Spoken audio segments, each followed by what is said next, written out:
One thing about Kandi Burruss, we know that this is Momma Joyce's daughter. And when I tell you Kandi is ready for war and she goes full on Momma Joyce mode.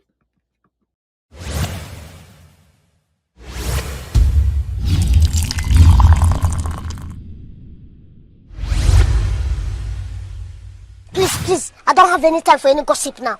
Eh? Yes.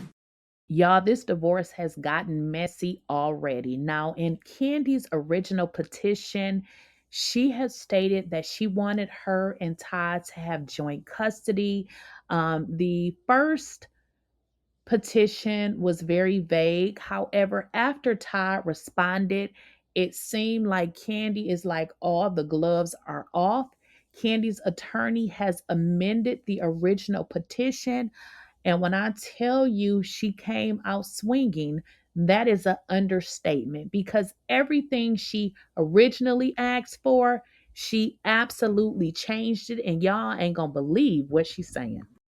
Well, let me put it to y'all like this. Kandi is now saying that she wants primary custody of her children. She is also saying she wants full decision making authority. Now, follow me on that because that is what Todd asked for in his answer, but that is not what Kandi asked for.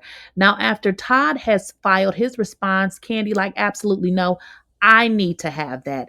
Not only is Kandi asking for custody, now she's saying that, wait a minute, Todd and her was actually working, and she said that they had a nanny. So was Todd playing in our faces? Because Kandi said, absolutely not. Okay, guys, y'all know how we do it over here. So, this is the amended divorce petition. Now, if you don't know what amended means, it means you are correcting something, you are changing, updating, you are making this form new. So, if you guys go back and watch my earlier video where I showed where Kandi originally filed for divorce, and even Todd's attorney was like, okay, this document is not all the way correct. Well, after Todd filed his answer, Kandi's attorney went back and made some changes, okay? And I want you guys to pay attention. December 1st, today is only December the 2nd, okay? Kandi's original petition was filed on November 21st. As you can see, I have it circled already for you. It says the respondent is a resident of Fulton County, Georgia, and is subject to the venue and jurisdiction of this court. Personal service may be effectuated upon the respondent at his current residence in Fulton County, Georgia.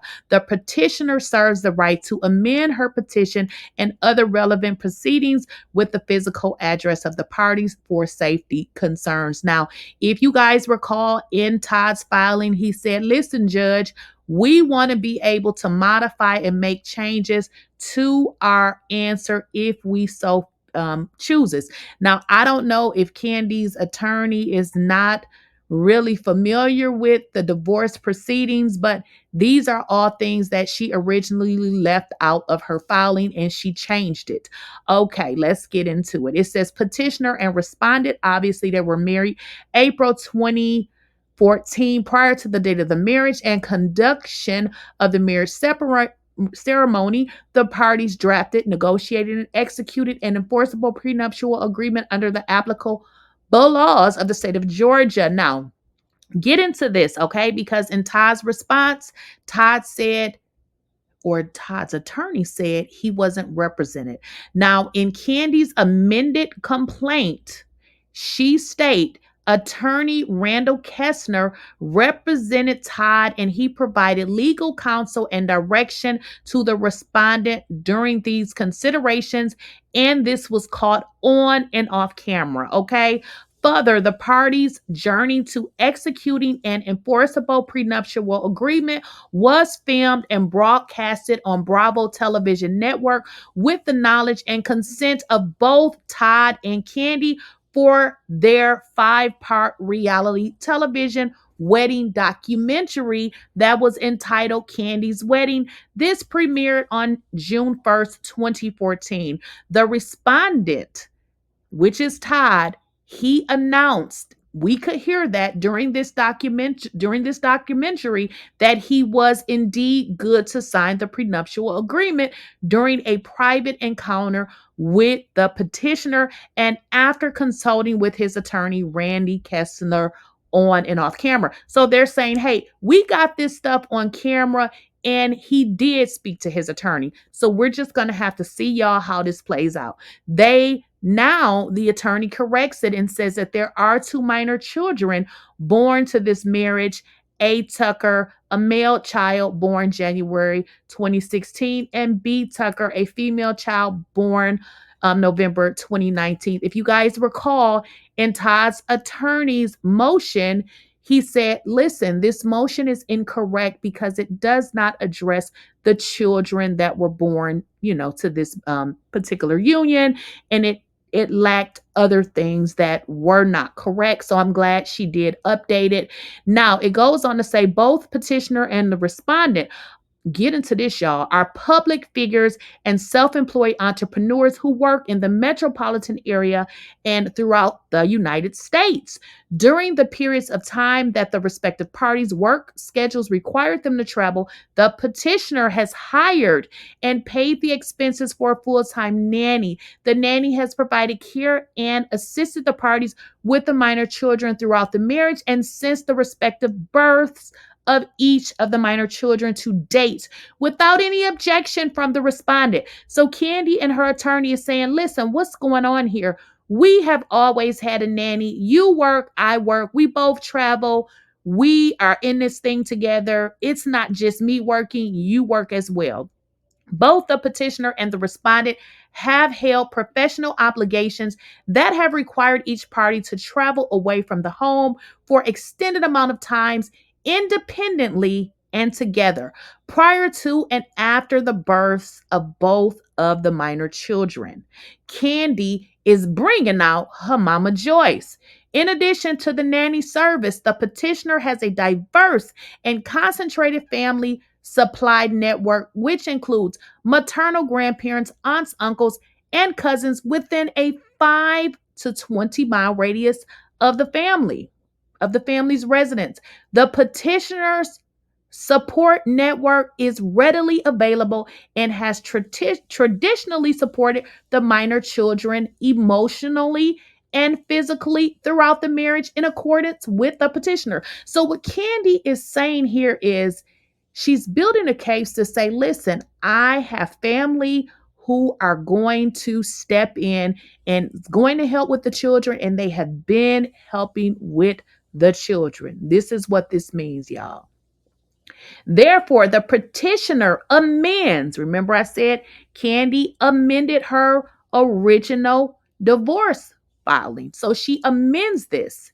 She amends her petition and asserts, in accordance with this statute, I'm not even going to see it. It says OCGA, whatever, that it is in the best interest of the minor children for her to be awarded, for Kandi to be awarded primary physical custody of the minor children, with Todd being awarded parenting time with the children on a consistent basis and in accordance with a parenting plan. So let me break that down for y'all. Kandi has laid this out to say, listen, we both work and it's just not me. I have a nanny and I want to have primary physical custody and just give Todd a schedule to see his children. The petitioner reaffirms that it is in the best interest of the minor children for the parties to be awarded joint legal custody of the minor children, and further asserts that it is in the best interest of the children for her to be awarded final decision-making authority with matters related to academics, education, and healthcare. Now, this is important because Kandi originally said, we are going to do this joint thing. Now, Todd filed his response and it's like, okay, forget it. I now want it. I want my own kids. So I don't understand if she felt like, they should get the joint custody. She changed it. So it seems like this is getting real bad and it's people fighting back and forth. I don't know who's looking out for the best interest of the kids, because if she thought that they should have joint custody, what happened now that you don't want this man to have joint custody? So I hope that they are really looking out for the best interest of the children. It don't seem like it, because joint custody seemed, I mean, okay to me. But of course, Todd he wanted to have total decision making authority, and Kandi wasn't having it. So, y'all, this is really, really getting bad. Kandi has asserted she has family to help her. Okay, she's saying it is in the best interest of the children that she be awarded primary custody. But I gotta say this, y'all. I'm not really feeling this lawyer Kandi has. I feel like she probably should fire her and get somebody else, because I'm not a lawyer, but I just see, because I read these documents a lot, something ain't right with this one either, because she first says that Kandi amends her petition and wants to get primary physical custody of the minor children. Then, shortly downward, it says that the petitioner wants Todd to be awarded parenting time. But then here, y'all, it says that he can have joint legal custody. So I don't know what that is. Again, if you are a lawyer in the chat, let me know, because I'm like, what, girl, what? No, this is what they're seeking. Kandi is the petitioner, and what she wants is she wants to be awarded a total divorce from Todd, that the petitioner is awarded joint legal custody of the parties' minor children. Again, there's that joint legal custody, but right up here it says that she wants primary. Y'all let me know, why is it saying two different things? Kandi wants final decision making authority with matters addressing academics, education, healthcare, on a temporary and permanent basis. That the petitioner, who is Kandi, is awarded primary custody of the minor children on a temporary and permanent basis. Why is this, saying this twice? Again, I don't know about this attorney. She better go get Simon's attorney. I mean, this lady. I don't know who this Adama McKinnon or whoever she is, honey, but the parties' child support obligations be determined by the child support guidelines of the state of Georgia. So this is it, y'all. Kandi has amended her original filing, and she's updated it, and she is doing or on her Momma Joyce shit. Okay. Well, Kandi is away working. That's what she do. She is worldwide, and posted to her Instagram with her mother, Joyce, Momma Joyce, that she will be performing December 11th through March 8th. Now, I don't know if she's going to be gone the entire time, or, or if that's just a schedule for whatever it is she's doing. And I think she's on Broadway, if I'm correct. But hopefully, they resolve these matters, because in all honesty, when Todd filed his petition, he did make reference that Kandi would be gone for several months, which, okay, you're a working woman, that's what you do. The thing of it is, I know she stated in her petition that she had a huge support system. The judge will not give custody if you are not there.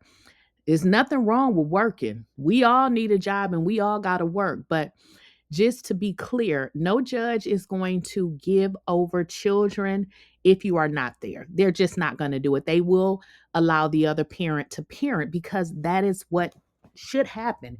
Whoever the available parent is should be able to step in to parent the child. Now, in Kandi's amended petition, she pretty much told us, listen, I got a village.